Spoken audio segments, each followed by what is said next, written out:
So today's yoga chat is about pleasure and the difference between pleasure and restriction when it comes to food and what you eat. So we think that this is obvious, but it's actually not. We think if we eat something we love, like chocolate or donuts or cake or pizza or pasta, that's not necessarily doing anything for our body, but it's giving our mind a lot of pleasure, we think that's pleasure. Just like we think if we want one of those foods and don't have them, that is restriction. One is good and the other one is bad. But what I'm here to tell you is that it's not that cut and dry. There's a lot more that goes into it than that. If you guys don't know me, my name is Sarah, and I have been studying nutrition and public health and food science for over 35 years.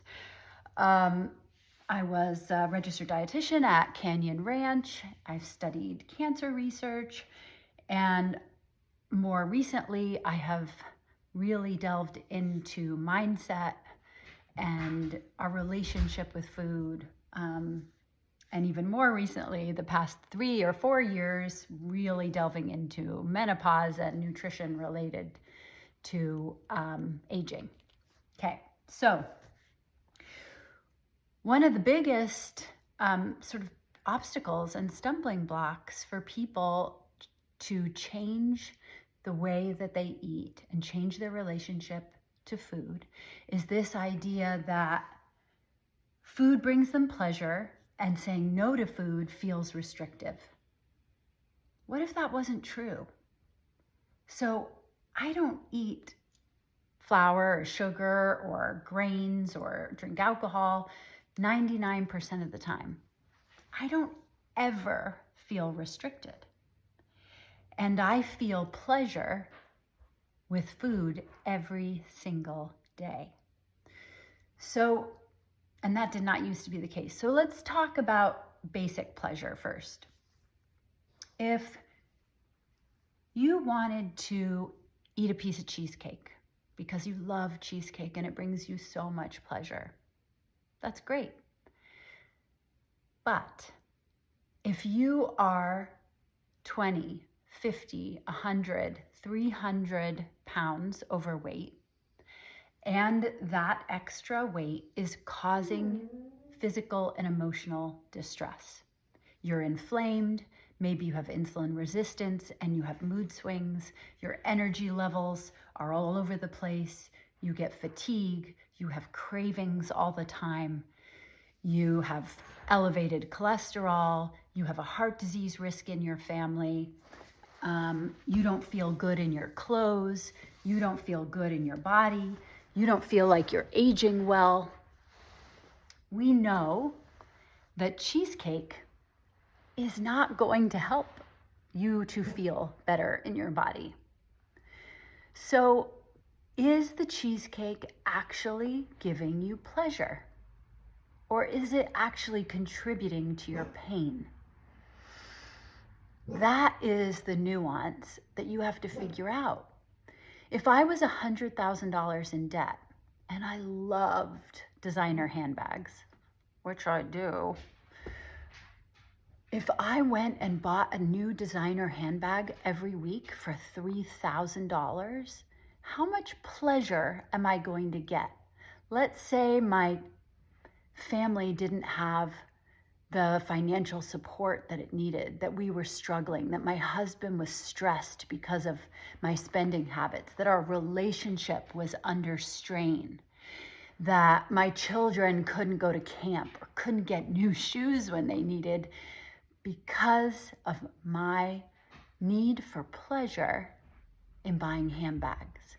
Am I actually getting pleasure from that handbag and those spending habits and that consumption?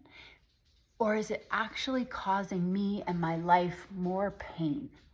And that's what I really want you to think about, because I can't tell you how many times women say to me, well, I really want to eat differently, but I get so much pleasure from my ice cream at night, or I get so much pleasure eating chips and cookies when the kids go to sleep.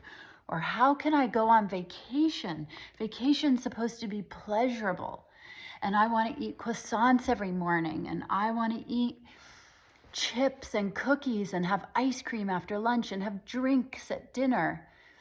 You can do all that, but is it actually giving you pleasure if it's contributing to your pain, to your discomfort, to your inflammation, to your illness, to waking up every morning and hating getting dressed, to getting in the shower and despising what you see? Now, there's a difference here. Some of us have perfectly healthy bodies, and we deny ourselves the pleasure of donuts or whatever because we are aspiring to some level of perfection and thinness that is not necessarily something we want. It's just something we think we should have. That's not what I'm talking about here. Sometimes what really is necessary is coming to terms with accepting your body for what it is and allowing yourself to have some indulgences that feel good to you, like allowing yourself to feel good. That's not what I'm talking about. 80% of Americans are overweight. It is the rare exception that someone isn't in an unhealthy body, but is still saying, I can't have that, right? Very different. For example, like, look at all the skin in my belly, right? No matter what I eat, that's not going away. This is a woman who's lost 40 pounds and is turning 53. I could try and eat differently and do things differently and kill myself and deprive myself so that I could try and be in this perfect body. It's never going to happen. I'm never going to not have cellulite. I'm never going to not have, unless I starved myself, I'm always going to have a fatty butt and thighs. It's just like, that's not what we're talking about here. I am in a very strong, healthy body. And me having